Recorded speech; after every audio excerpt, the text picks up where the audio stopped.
Shalom semuanya, kita bertemu lagi untuk pembahasan Kitab Wahyu tentang karakter 7 jemaat di Asia Kecil. Kita akan membahas jemaat Sardis, dan kalau waktunya cukup kita juga akan membahas jemaat Philadelphia. Kita mulai.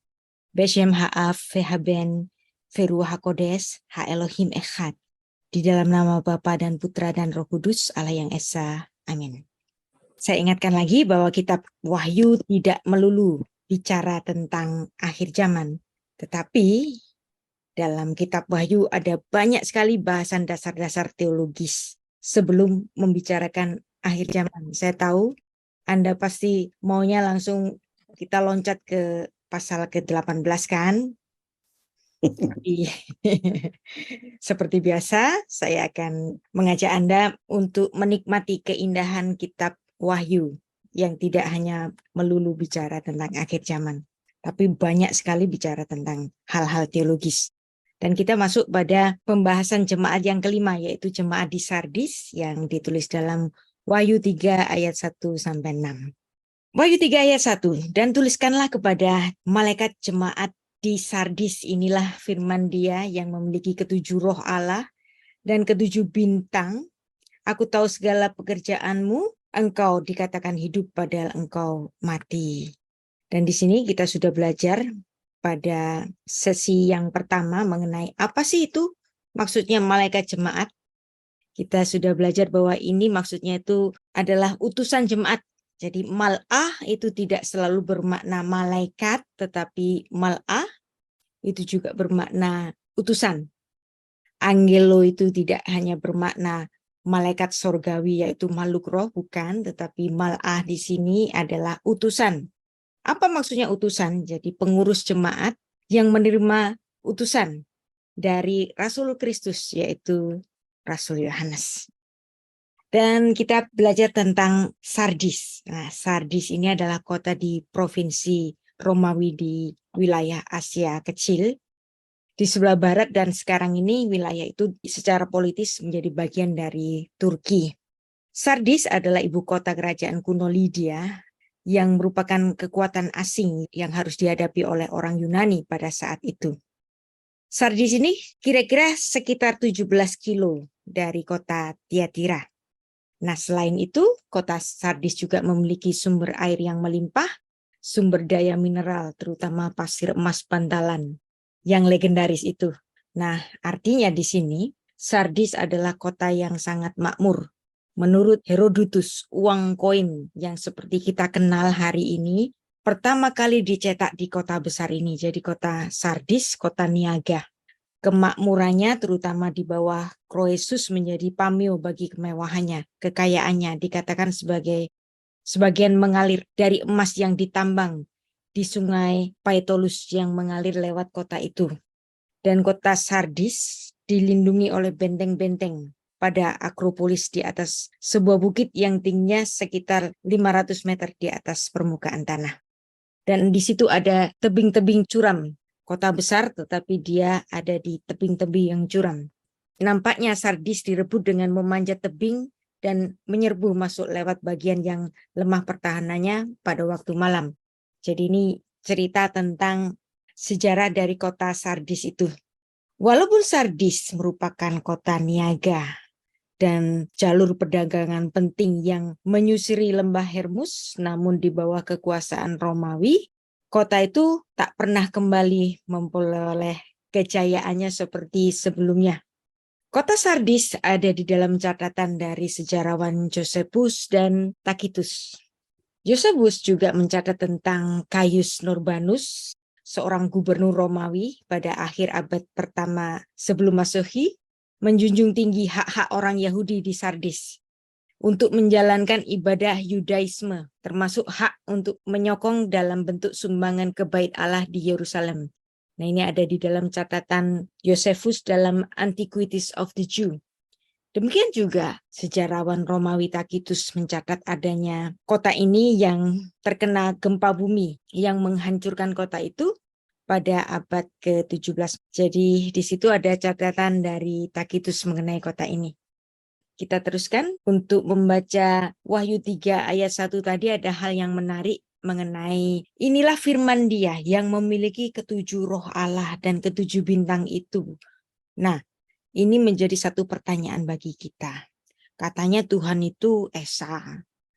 Lalu katanya Tuhan itu juga Trinitas 3. Lah ini kok 7 roh Allah. Bagaimana memahami 7 rohnya Allah ini? Kan repot nih.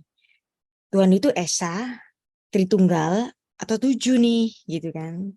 Nah itulah sebabnya saya kurang menyukai angka yang disematkan kepada Tuhan itu diartikan secara harfiah. Jadi sebutan Esa maupun 3 maupun 7, saya kurang menyukai jika hal ini dimaknakan dalam artian bilangan. Dan ini juga sudah disinggung dalam Wahyu 1 ayat 4, di mana di situ ada ketujuh roh Allah yang di hadapan tahtanya. Sudah kita bahas pada pasal 1 yang dulu. Jadi di Wahyu 1 ayat 4 ini menyebutkan ada ketujuh roh Allah. Demikian juga dalam Wahyu 3 ayat 1 bicara bahwa Yesus Kristus memiliki 7 roh Allah. Gimana ini? Mengharmonisasikan dengan doktrin Allah yang Esa maupun doktrin Allah Tritunggal. Bingung deh. Makanya kalau ketemu angka-angka yang disematkan kepada Tuhan, saya tidak ingin memaknakannya sebagai artian bilangan. Wahyu 5 ayat 6 juga menyamakan 7 roh dengan 7 mata anak domba. Menyatakan bahwa mereka diutus ke seluruh bumi. Nah, kenapa selalu ada lambang-lambang 7? Artinya 7 ini bukan sekedar angka. Saya memandangnya sebagai simbol. Nah, ini kan tafsir. Kalau Anda nggak setuju dengan saya, nggak apa-apa. Nanti kita bisa berdialog atau berdiskusi. 7 roh Allah ini merupakan simbol Roh Kudus. Adanya ungkapan ketujuh roh-roh Allah, tampaknya ini memang membuat kita bingung kan? Kalau Allah itu Esa, kenapa harus ada angka 7? Bagaimana mungkin angka 7 ini dikenakan kepada 7 roh-roh Allah? Itulah sebabnya saya ingin mengajak Anda untuk tidak melihat 7 sebagai bilangan. Tapi 7 merujuk kepada angka kesempurnaan pengampunannya. Angka 7 memang angka favorit Tuhan di dalam Alkitab. Dan merupakan angka kesempurnaan untuk pengampunan. Ada banyak simbol-simbol angka 7. Nah, yang kedua, simbol dari 7 roh Allah ini merujuk kepada 7 malaikat. Nah, ini kan tafsir yang kedua. Seperti serafim atau kerubim dan macam-macam nama-nama malaikat agung yang lainnya. Anda bisa menggoogle YouTube saya mengenai 7 malaikat agung. Jadi 7 roh Allah ini merujuk kepada 7 malaikat agung. Nanti Anda bisa merujuk di situ. Apakah Anda setuju dengan penafsiran yang ini? Nah, penafsiran yang ketiga, menghubungkannya dengan Yesaya 11 ayat 2, yang dimana 7 roh Allah itu maksudnya mengatakan bahwa ada roh Allah, yang dimana daripadanya itu ada roh hikmat. Kemudian yang ketiga, roh pengertian, roh nasihat. Yang keempat, roh keperkasaan, roh pengenalan, dan roh takut akan Tuhan. Ketujuh roh ini itulah yang dimaksud dalam Wahyu 3 ayat 1.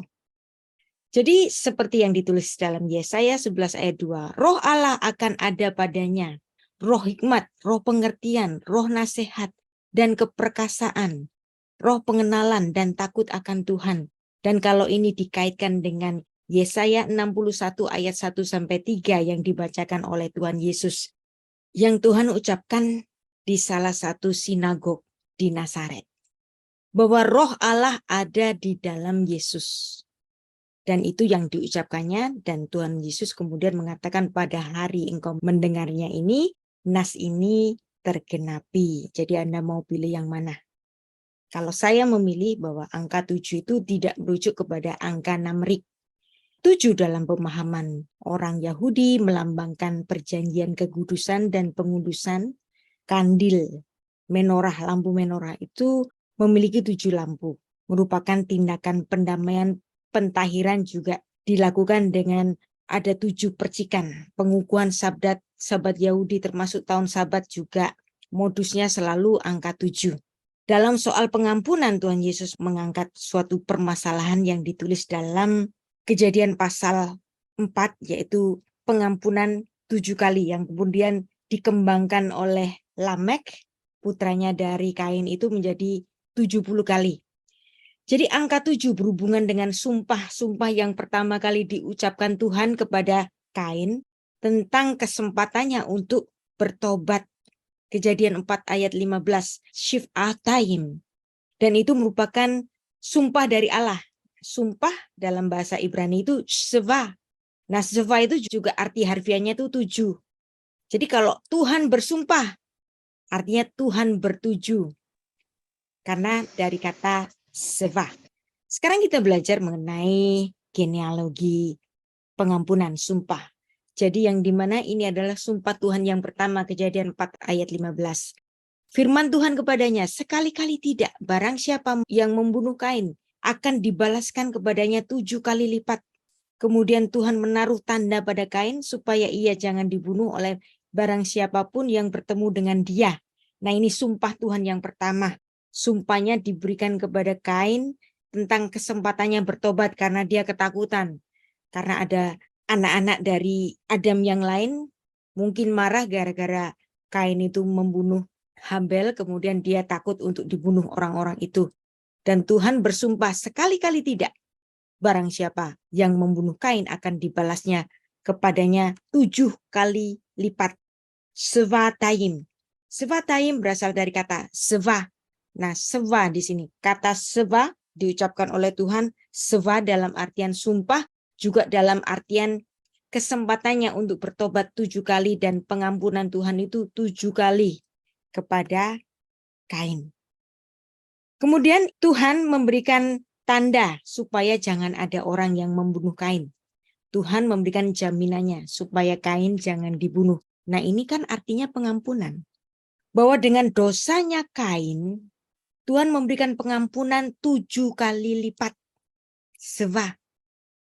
Jadi nanti membentuk kata sheva dan shevuah. Sheva itu 7, shevuah itu sebuah sumpah. Shevuah 7. Jadi kata 7 dan sumpah dalam bahasa Ibrani itu kata-kata yang sama. Lamek putranya Kain, dia bunuh orang yang membuat dia kesal. Dan dia dengan santai. Kalau dulu Kain membunuh orang itu diberi pengampunan 7 kali, kalau untuk Lamek 70 kali. Kejadian 4 ayat 24. Kontrasnya dengan ayat 15 tadi. Sebab jika Kain harus dibalaskan 7 kali lipat, maka Lamek 77 kali lipat. Dan itu kemudian dipakai formula ini oleh Yesus Kristus ketika Petrus itu tanya kepada sang guru, Rabi, kalau saudaraku itu berdosa kepadaku, berapa kali aku harus mengampuninya? 7 kali kah? Nah, ini merujuk kepada Kejadian 4 ayat 15. Tapi Tuhan Yesus merujuk kepada siapa? Merujuk kepada Lamek. Kejadian 4 ayat 24, 7 kurang 70 kali 7 kali. Memang secara harfiahnya 490, tetapi maknanya adalah pengampunan itu tak terhingga. Dan di sini ada angka 7 sebagai lambang kesempurnaan pengampunan. Dari tahta itu keluar kilap dan bunyi guruh yang menderu dan obor menyala-nyala di hadapan tahta itu. Itulah ketujuh roh Allah. Nah, gimana ini kalau kita harmonisasikan dengan Allah Tritunggal, Allah yang 3, tapi ini rohnya ada 7. Nah, makanya jangan membatasi Allah dengan bilangan. Saya nggak mau membatasi Allah dengan bilangan. Meskipun Allah itu esa, tapi esanya itu kompleks. Meskipun ada rujukan Bapa dan Putra dan Roh Kudus, tapi Allah itu kompleks. Buktinya dalam Wahyu ayat 4 ini ada 7 roh Allah. Terus yang 4 itu siapa? Bisakah kita menjabarkannya? Nah, makanya yang namanya doktrin ya sudah terima saja sebagai doktrin. Kalau doktrin itu baik dan membangun iman kita, pakai aja terus. Tapi jangan berdebat gara-gara doktrin. Karena Alkitab ada banyak sekali hal yang dapat kita gali daripada cuman gerak jalan di tempat. ngomongin Tritunggal, terus ngomongin Allah yang Esa, terus capek deh. Ya, ada banyak sekali hal-hal yang indah sekali di Alkitab, termasuk di kitab Wahyu ini. Harus kita pahami bahwa Rasul Yohanes ketika melihat penglihatannya dalam roh, karena yang dilihat oleh Rasul Yohanes ini adalah alam roh, maka 7 itu bukan seperti dimensi yang ada di bumi ini. Bukan seperti ada 7% gitu, yang enggak dong. Karena yang dilihat oleh Rasul Yohanes itu adalah alam roh yang sama sekali berbeda dengan alam ragawi di kita ini. Kemudian inilah susahnya, makanya Rasul Yohanes itu ketika mencatat apa yang dilihatnya di alam roh itu selalu menggunakan kata bagaikan.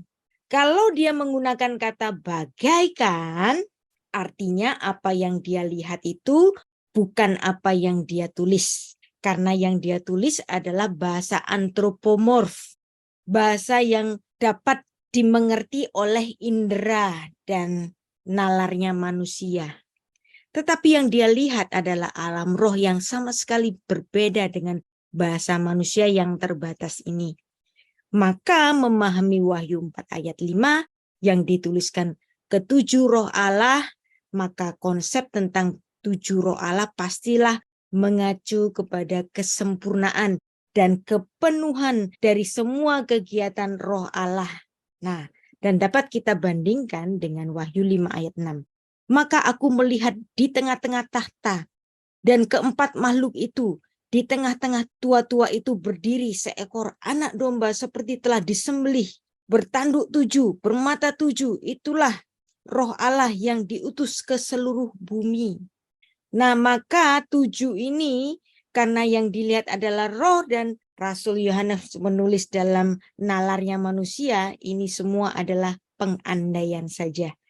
Dan apa yang dimaksud dengan 7 tanduk itu menggambarkan kekuatan. Jadi semua ini nggak bisa tidak, semuanya itu adalah lambang-lambang saja. 7 tanduk menggambarkan kekuatan Allah yang sempurna. Misalnya bilangan 23 ayat 22. Allah yang membawa mereka keluar dari Mesir adalah bagi mereka seperti tanduk kekuatan lembu hutan. Seperti kekuatan seperti tanduk lembu hutan itu. Jadi ini kan seperti.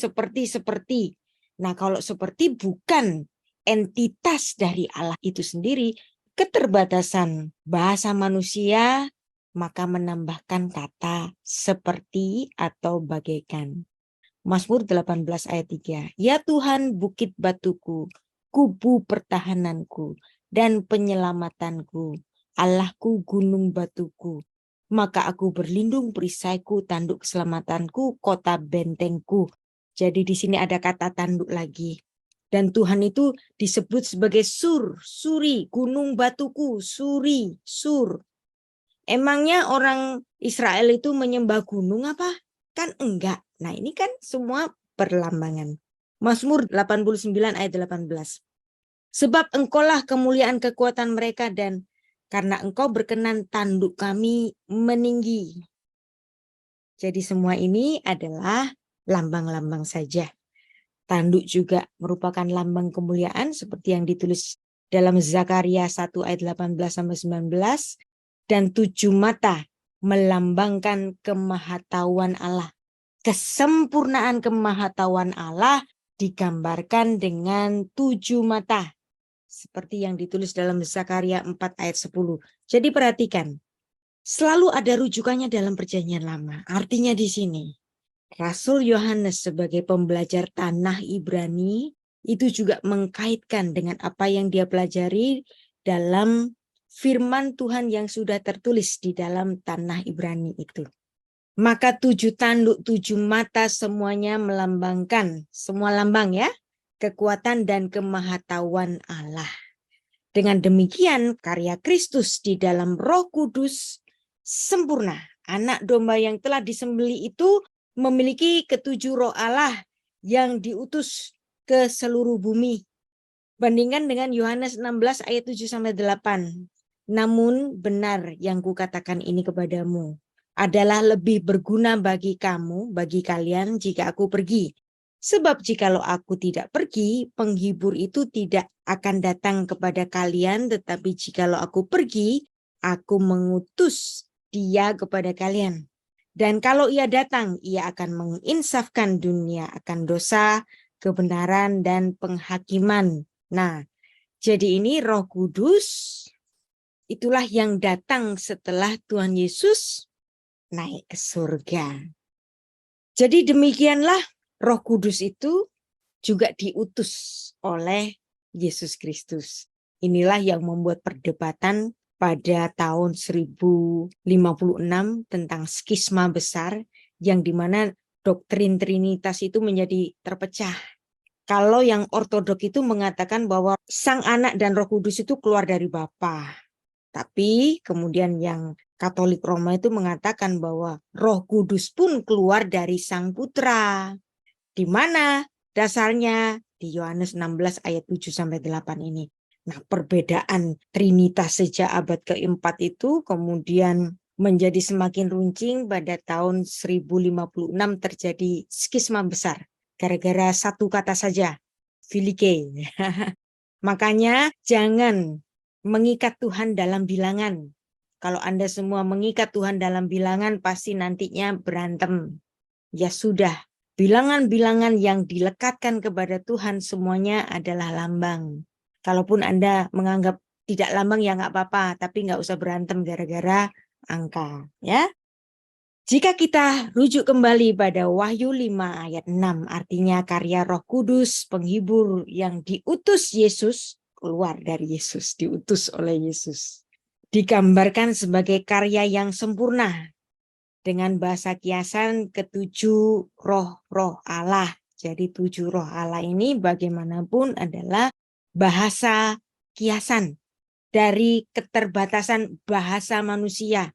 Tuhan tak terhingga, nggak bisa diikat dengan bahasanya manusia yang cuma bisa dipahami sebatas tempurung otaknya manusia yang bobotnya nggak lebih dari 3 kilo. Ya kan?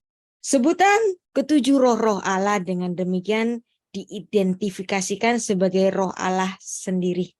Mengenai ungkapan 7 bintang, semuanya ini juga dalam artian alegoris.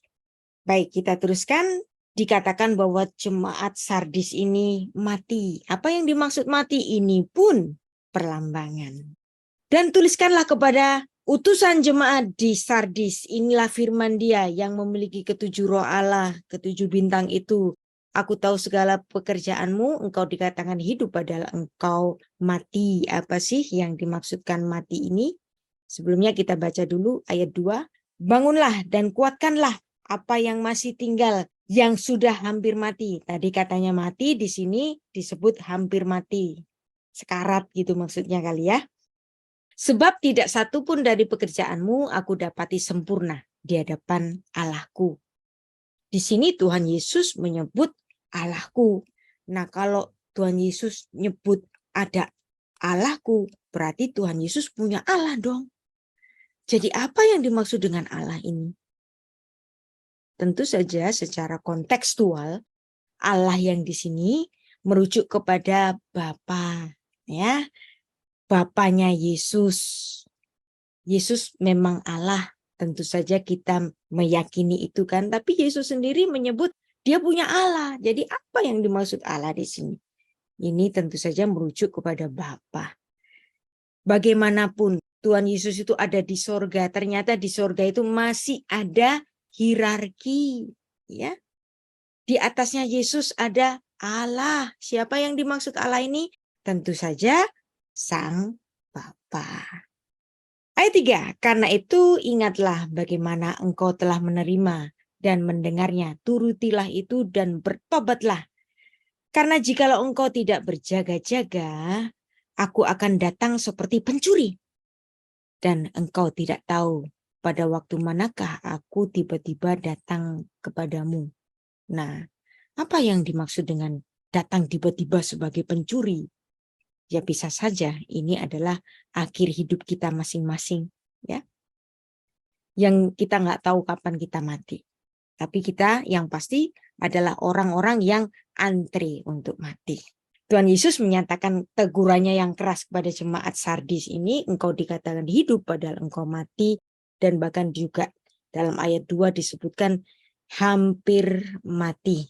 Yang artinya pekerjaan-pekerjaan jemaat ini diwarnai dengan dosa mereka. Ya memang ada ibadah, tapi mungkin ibadahnya diwarnai dengan dosa-dosa yang tidak mereka tinggalkan. Dan kritikan ini sangat keras sekali. Di sini Yesus menyatakan dirinya sebagai pemimpin jemaat bahwa dia adalah imam besar yang meneliti persembahan-persembahan dari setiap orang yang ada di jemaatnya. Bahwa apa sih yang dipersembahkan itu tubuhmu. Tubuhmu sempurna apa enggak? Dan di sini Tuhan Yesus mengecam dengan keras jemaat yang ada di Sardis ini. Istilah mati dan hampir mati itu memaknai suatu alegori bahwa jemaat ini tidak merespon apa yang dikehendaki Yesus Kristus. Apa sih responnya?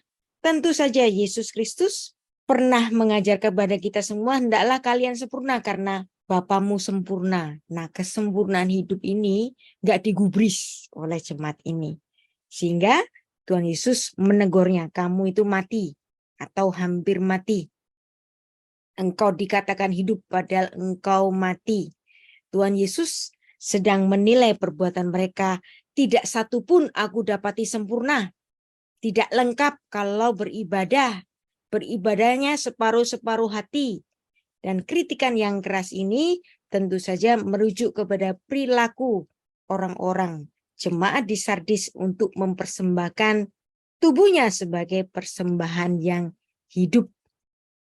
Ayat ini, ayat yang ketiga ini juga merupakan suatu panggilan kepada jemaat itu untuk bangun, ingat, dan mendengar Shema. Dan secara sejarah, kota Sardis ini pada abad ke-17 pernah terjadi gempa yang luar biasa. Jadi kita masuk lagi pada persoalan Tuhan Yesus. Katanya Tuhan, katanya Allah. Tapi kok dia nyebut Allahku? Saya memandang bahwa ini sebuah metonim. Allah di sini metonim ya. Jadi Yesus Allah iya. Dia memiliki hakikat Allah. Tetapi Allah yang dimaksud Yesus di sini tentu saja merujuk kepada pribadi yang lebih tinggi darinya.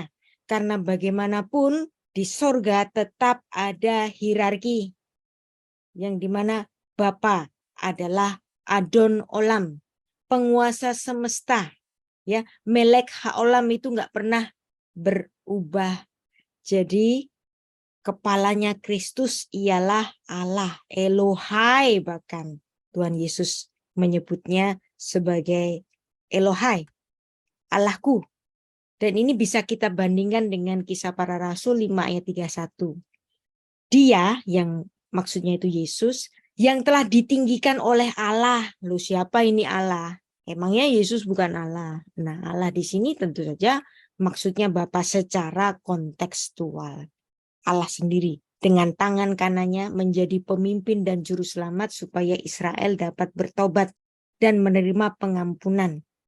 Wahyu 3 ayat 2 bisa paralel dengan yang dimaksud dalam Kisah Para Rasul 5 ayat 31, juga Kisah Para Rasul 13 ayat 23 yang juga menyebut ada Allah yang di luar Yesus. Apa sih maksudnya ini? Pribadi yang mana ini Allah? Dan dari keturunannya sesuai dengan yang telah dijanjikannya, Allah telah membangkitkan juru selamat bagi orang Israel, yaitu Yesus. Nah, kalau Yesus itu Allah, siapa ini Allah yang di sini? Nah, ini tentu saja secara kontekstual Bapa. Jadi di sini kita melihat bahwa bagaimanapun ada keterbatasan bahasa manusia yang ada di dunia ini untuk menggambarkan Allah yang tak terbatas. Karena Allah itu tak terbatas, sedangkan manusia itu terbatas. Saya berpendapat, Anda nggak setuju juga nggak apa-apa.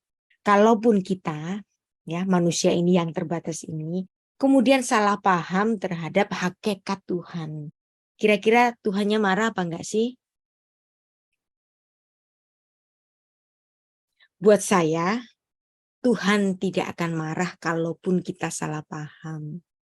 Karena pengenalan akan Tuhan itu proses. Dan proses setiap orang nggak sama.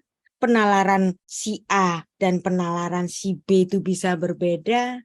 Penalaran dari seorang sarjana S1 teologi dan seorang sarjana S3 teologi juga bisa berbeda. Jadi kalaupun ada perbedaan definisi, misalnya keesaan Allah maupun ketritunggalan Allah, ya mau oneness, mau trinitas, saya nggak peduli.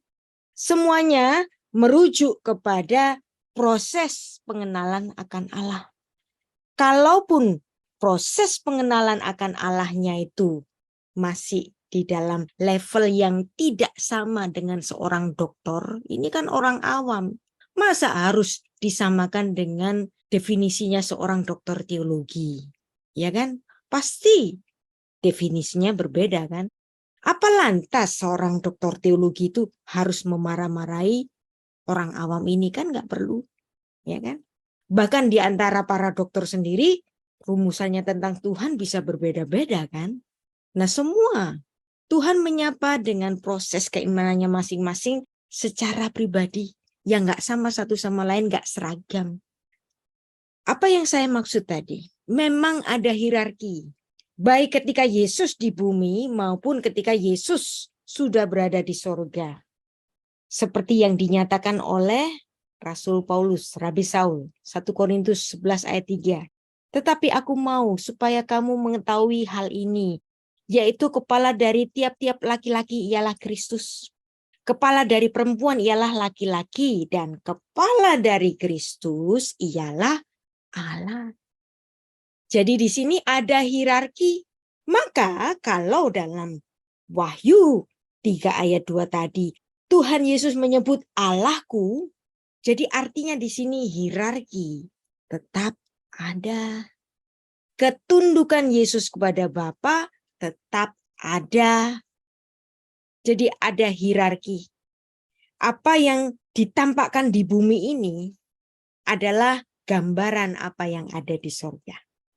Dan saya berpendapat, karena Tuhan tadi bicara bahwa roh Allah ada padaku ketika dia membacakan Yesaya 61 ayat 1 sampai 3. Roh Allah ada padaku. Dan di dalam nama Yesus sendiri ada Yod-He-Vav-He.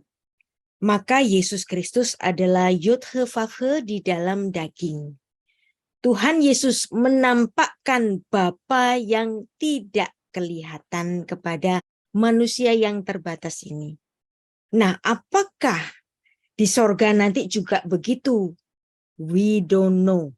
Kalaupun ada pengajaran-pengajaran yang tampaknya itu pasti banget gitu kan, bahwa nanti di sorga itu kita juga bisa melihat muka dengan muka yang bagaimana, kita juga nggak tahu. Biarlah nanti kita bersama-sama memiliki pengalaman kita yang pertama, nggak usah pakai diprediksi. Dan semua dari kita akan mendapatkan surprise.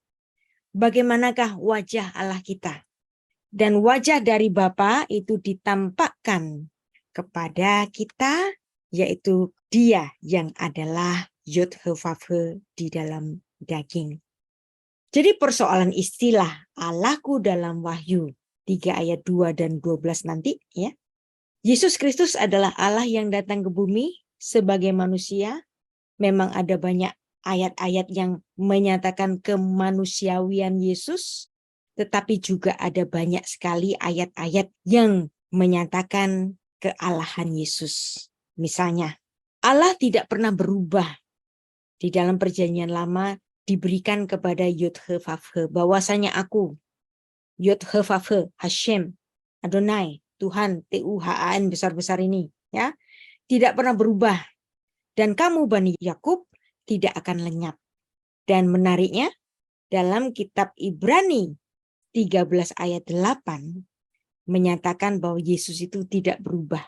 Suatu tatanan yang sama, takaran yang sama, pengertian yang ada di perjanjian lama dikenakan kepada Yesus. Yesus Kristus tetap sama baik kemarin maupun hari ini dan sampai selama-lamanya. Anda kalau membaca ini dalam bahasa Ibrani, ini merujuk kepada sidurnya orang Yahudi, yaitu Adon Olam, Vehu Haya, Vehu Hove, Vehu Yihye, Betif Ara.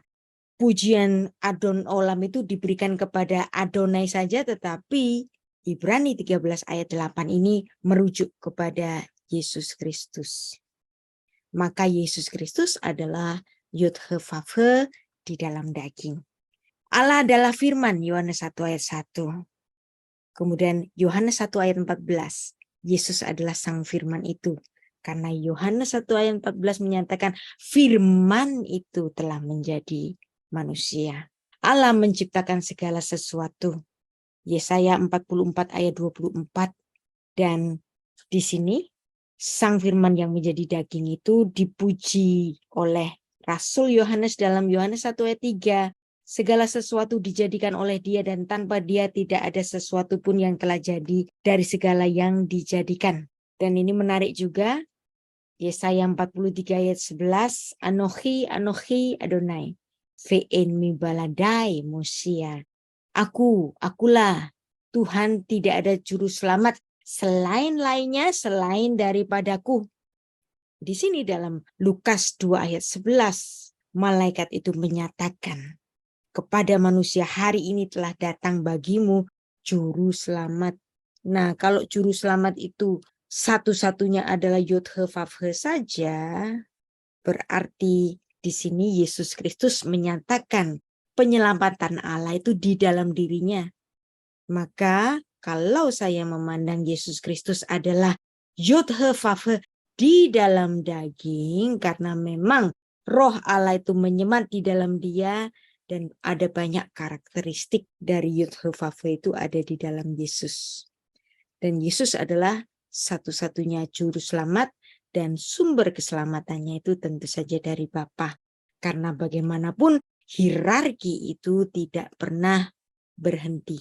Baik di bumi, ketika Yesus Kristus ada di bumi, dia sangat submit kepada Bapanya, termasuk juga ketika Rasul Yohanes diajak berkunjung untuk melihat suasana alam roh itu, Tuhan Yesus tetap menyatakan Allahku.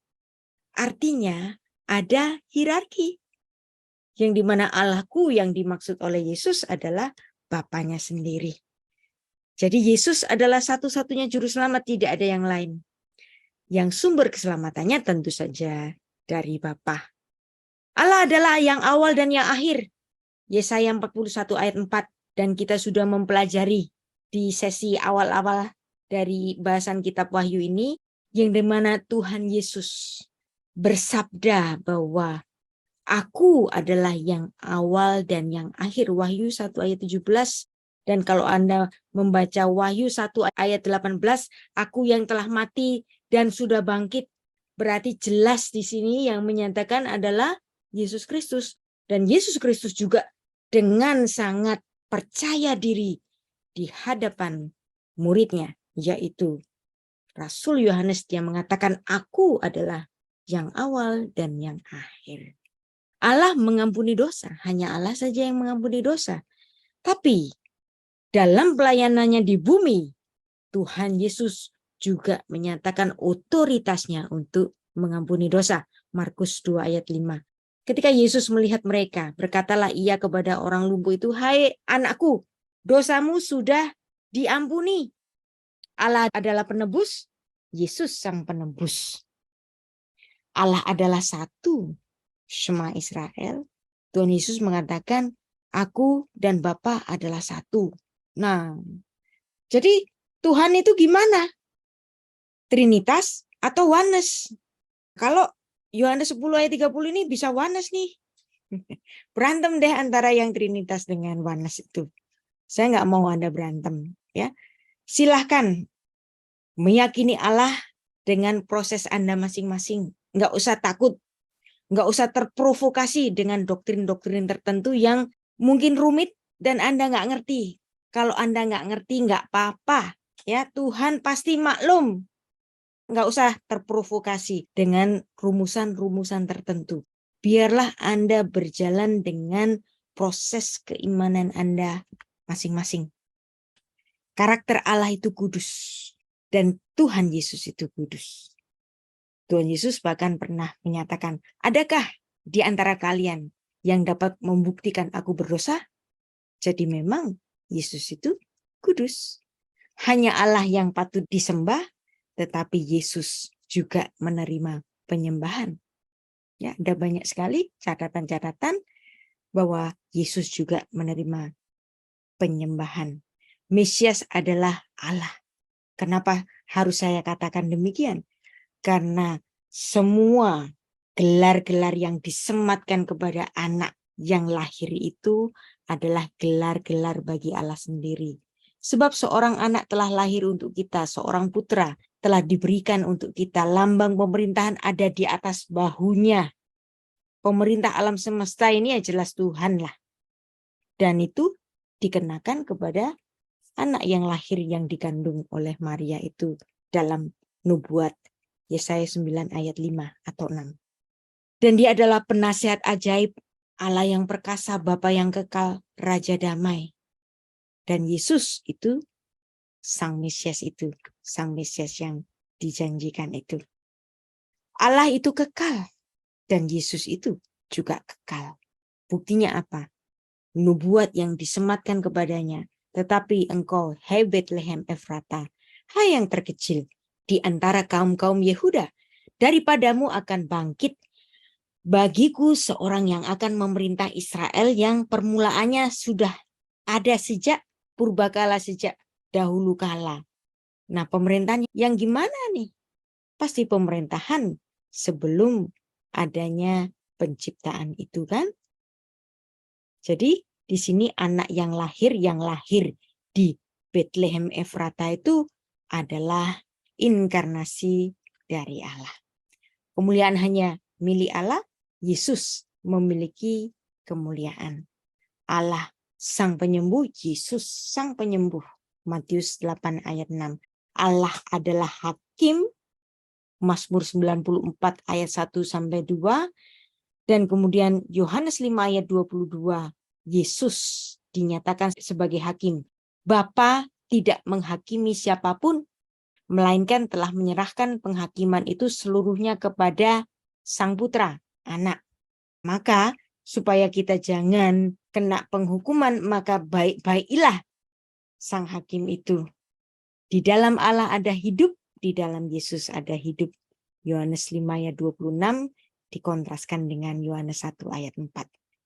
Maka kesimpulannya bahwa Allah telah datang ke dunia dan menjadi manusia di dalam diri Yesus Kristus. Ibrani 2 ayat 5 sampai 8. Hendaklah kamu dalam hidupmu bersama menaruh pikiran dan perasaan yang terdapat juga di dalam Yesus Kristus, yang walaupun dalam rupa Allah tidak menganggap kesetaraan dengan Allah sebagai milik yang harus dipertahankan, melainkan mengosongkan dirinya sendiri, mengambil rupa seorang hamba dan menjadi sama dengan manusia, dan dalam keadaan sebagai manusia, ia merendahkan diri, taat sampai mati, bahkan mati di kayu salib. Jadi apa yang dimaksud dengan Allahku di sini? Secara kontekstual Tuhan Yesus menyebut Allahku ini merujuk kepada Bapanya. Dan bagaimana Sang Bapa itu menyebut Sang Putra? Ada di dalam konteks-konteks tertentu bahwa Bapa itu menyebut Sang Anak itu juga dengan Ya Allah. Di mana itu? Ibrani 1 ayat 8. Tetapi tentang anak, ia berkata, tahtamu ya Allah. Jadi di sini Sang Bapa merujuk Sang Anak itu juga Allah.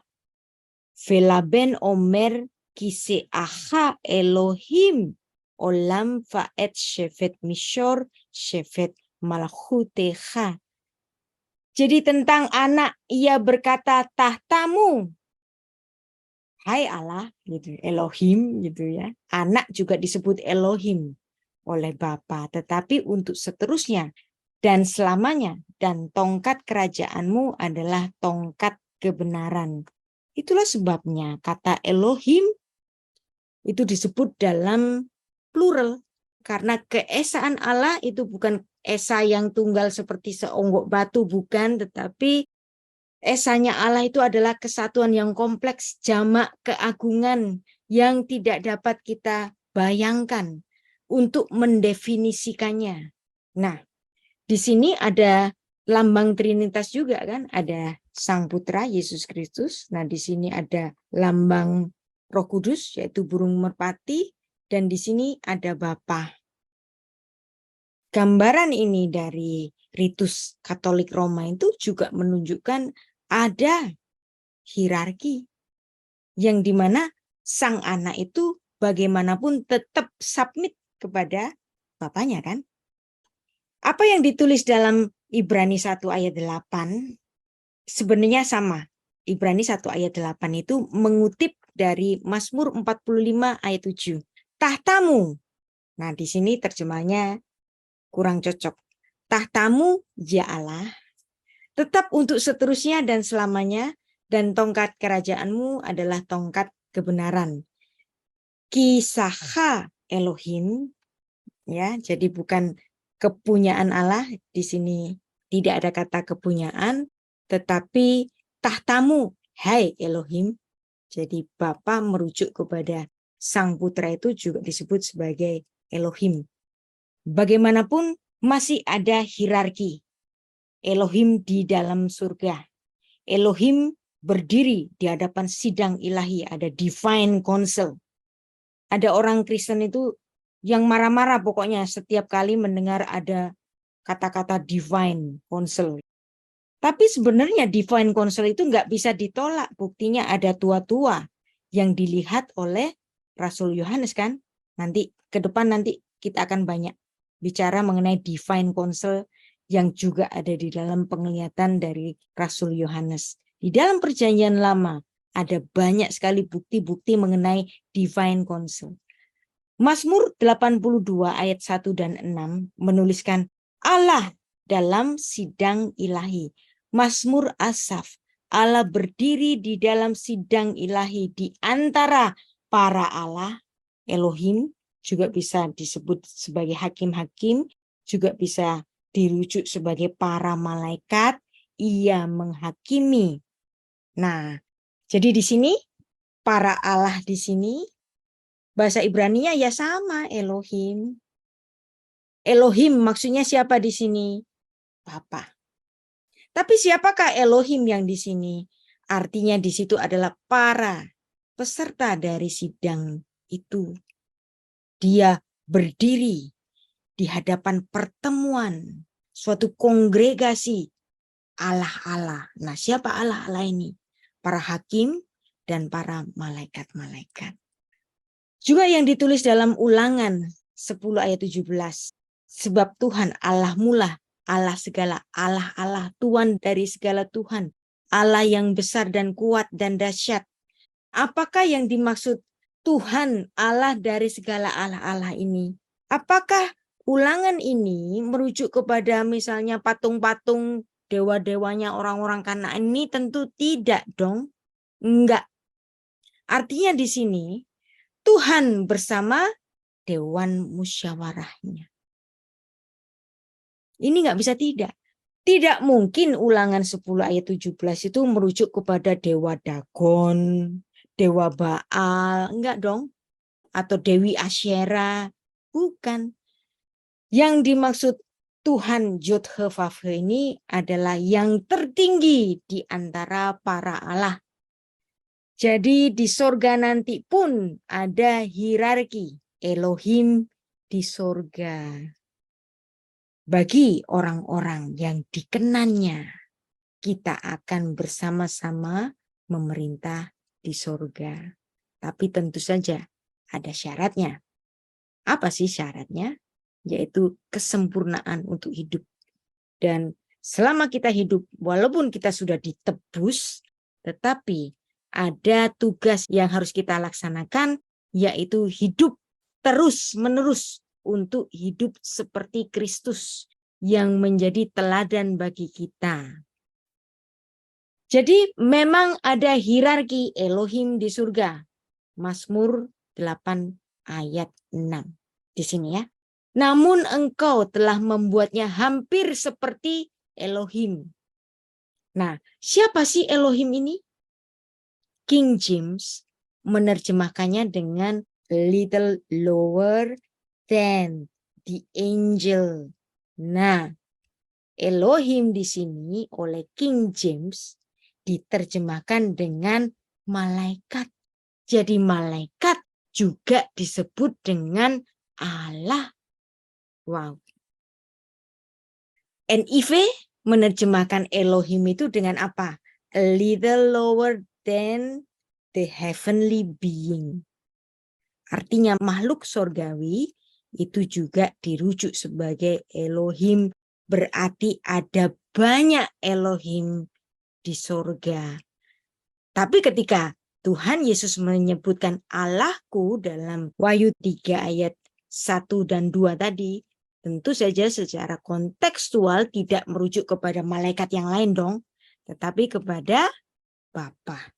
Walaupun di sorga ada banyak Elohim, yang dimana Elohim juga merujuk kepada angels, merujuk kepada heavenly being.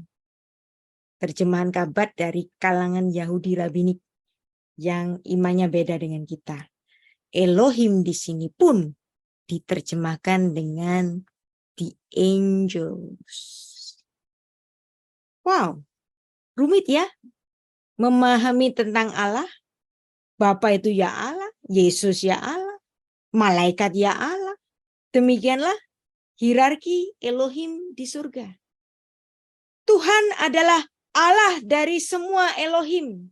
Artinya di situ bicara mengenai adanya Elohim Congregation. Ada dewan musyawarah Tuhan, hierarki Elohim di surga yang tertinggi adalah Bapa saja. Kenapa tadi itu kok diterjemahkan angels oleh King James, diterjemahkan heavenly being oleh NIV? Ini merujuk kepada terjemahan yang mula-mula pada abad ketiga sebelum Masehi, yang dimana me Elohim di sini lebih sedikit me'at me Elohim, ya, lebih rendah sedikit dari malaikat-malaikat. Elohim di sini yang diterjemahkan malaikat itu merujuk kepada terjemahan dari Septuaginta, angelos di sini. Siapa yang menerjemahkan Septuaginta? Adalah 70 rabi Yahudi yang saat itu menerjemahkan tanah Ibrani ke dalam bahasa Yunani. Karena keterbatasan bahasa juga dan supaya jangan menjadi kebingungan bagi orang-orang yang tidak memahami tentang hierarki Elohim, maka oleh Rabi Yahudi kata Elohim ini diterjemahkan dengan angelos, malaikat, heavenly being, angelos. Jadi terjemahan ini yang menerjemahkan adalah orang-orang Yahudi sendiri, demikian juga Kabat dari Rabinik menerjemahkan Elohim sebagai angels. Jadi artinya malaikat di surga juga dirujuk sebagai Allah, Allah-Allah kecil. Tapi kalau dalam bahasa Ibrani nggak ada huruf besar dan huruf kecil, sama saja. Kenapa kita menerjemahkannya dengan Allah-Allah kecil? Kenapa? Karena secara kontekstual, Elohim di sini merujuk kepada anggota sidang ilahi, yaitu para malaikat, tidak merujuk kepada Bapa. Nah, sekarang kita mempelajari pakaian putih, Wahyu 3 ayat 4. Tetapi di Sardis ada beberapa orang yang tidak mencemarkan pakaiannya. Mereka akan berjalan dengan aku dalam pakaian putih, karena mereka adalah layak untuk itu. Artinya di sini berpakaian putih adalah berpakaian kekudusan. Hidupnya sangat kudus. Jadi di sini ada kata putih dalam berbagai macam istilah-istilah Ibrani, yang semuanya ini merujuk kepada suatu perlambangan hidup suci. Ada kata putih juga di dalam Kidung Agung merujuk kepada kekasih dari si gadis sulam itu. Ada juga rujukan putih dalam Daniel 12 ayat 10. Putih itu artinya dimurnikan, hidup yang murni maksudnya. Jadi ada banyak sekali perlambangan-perlambangan. Kata putih, leukos, artinya adalah kebersihan rohani. Baik, di sini kita sudah memahami apa yang dimaksud dengan jubah putih, itu merujuk kepada hidup yang suci. Nah, biasanya pada akhir dari surat dari tiap-tiap jemaat itu selalu menutupnya dengan barang siapa menang. Wahyu 3 ayat 5 dan 6. Barang siapa menang, ia akan dikenakan pakaian putih. Yang demikian, aku tidak akan menghapus namanya dari kitab kehidupan, melainkan aku akan mengaku namanya di hadapan Bapakku dan di hadapan para malaikatnya. Siapa bertelinga, hendaknya ia mendengarkan apa yang dikatakan Roh kepada jemaat-jemaatnya. Di sini diulang-ulang terus, ada 7 kali kata barang siapa menang di setiap jemaat. Yang artinya kalau ada barang siapa menang, artinya ada yang nggak menang.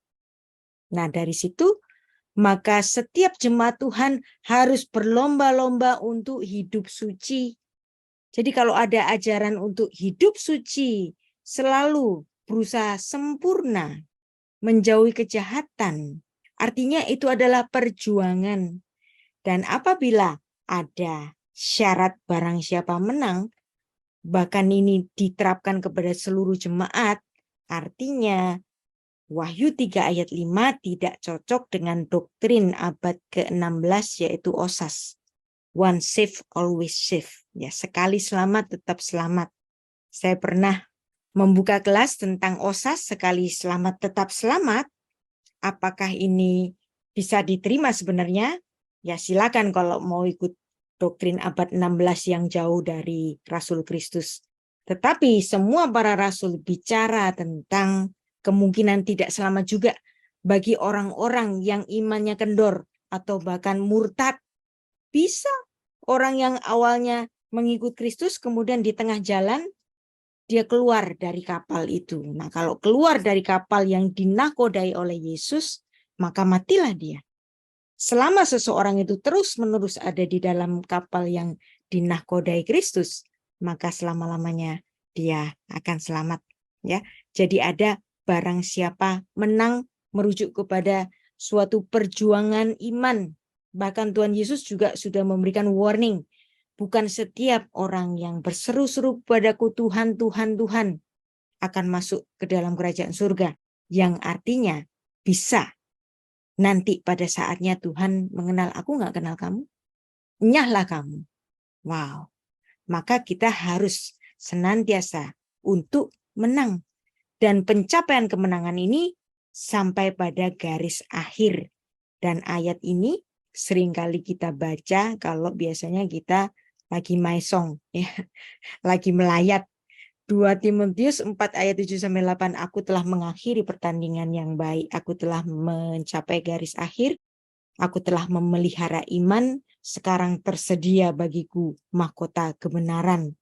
Dan Tuhan Yesus dalam Wahyu 3 ayat 6 ini memberikan perintah sekaligus warning. Siapa bertelinga, hendaklah ia mendengarkan apa yang dikatakan Roh kepada jemaat-jemaat. Demikian perintahnya itu bersifat mutlak. Nah, tampaknya saya nggak bisa membahas Philadelphia ya.